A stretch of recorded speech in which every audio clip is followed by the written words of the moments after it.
I came that they may have life and have it abundantly.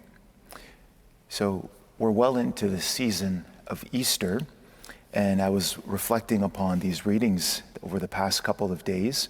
And of course, when I see sheep and shepherd, the first thing I think about is Mongolia, when I was there for a few years.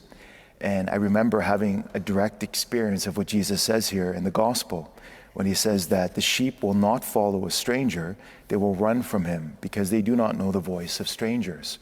So when I had first arrived at the mission, what happened was that the social worker, Alima, invited me to go with her to her house. So I was able to go to her ger, a tent that she has there.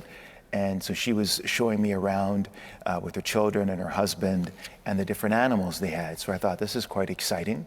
But what I noticed, the first thing was that the sheep would not come when I called them. In fact, they took off. So exactly what Jesus says. But when Alima was there, or the kids were there, and they would say anything, they would always follow after Alima. Why? Because she's the shepherd. She knows her sheep. She actually, when the sheep were born, she treated them as if they were her own children. She would actually feed them with a bottle. She would keep them close to her at night in the tent when it was very cold. So all of this imagery that Jesus speaks of is something that's very kind of obvious to the people at the time, and then also for people today living under these circumstances. So I was thinking about this, and then also thinking about the experience of being in a new place. So at first, again, you're meeting people, they don't know who you are, so they kind of look at you with suspicion, and it's understandable. You shouldn't necessarily trust everyone automatically. But then once you get to know the people, we get to know each other, and then you can start to develop a relationship. And that's how you grow in this relationship. And what Jesus is saying here, I think, is that he's saying, look, he says, he has come, he is the shepherd, right? And he's also the gate. So to be the gate means that he is the one way that we have access to the Father. He says, so many people have come, many people have tried and offered all sorts of things, but he says that he is the way, the truth, and the life. And therefore, if he's the way, the truth, and the life, and he says, no one can come to the Father but through me, these are God's words that are spoken to us. And so the necessity of going through him, right, through encountering Jesus Christ, the risen Lord, the crucified and risen Lord, and having that experience, it's through Jesus that we have access to the Father. And we remembered that with great solemnity when we celebrated the Triduum. We remember how with the sin of Adam and Eve, how the gate of heaven was shut with original sin. And it was through Christ's sacrifice by mounting on the cross, right, from his incarnation, dying on the cross for our salvation, and then for his resurrection. It's through that heaven opens. That heaven opens, and we can have, again, an experience with the Father. And that's how you can tell that we have a good shepherd, because he comes to give us life. So he's the gate, but he's also the shepherd. So when we see who is a good shepherd, someone who's willing to die for their sheep, to protect them. He knows all their quirks, he knows our quirks, he knows everything about us, and he still loves us and he cares for us. And when I was thinking about this, then I started thinking about a retreat that we had at the Newman Center a few years ago when I was pastor there.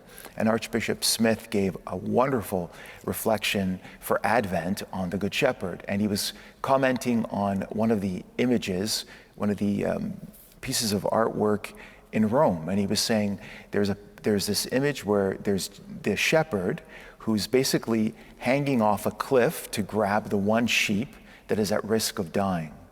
So that's Jesus Christ, that he's willing to die so that we can be saved.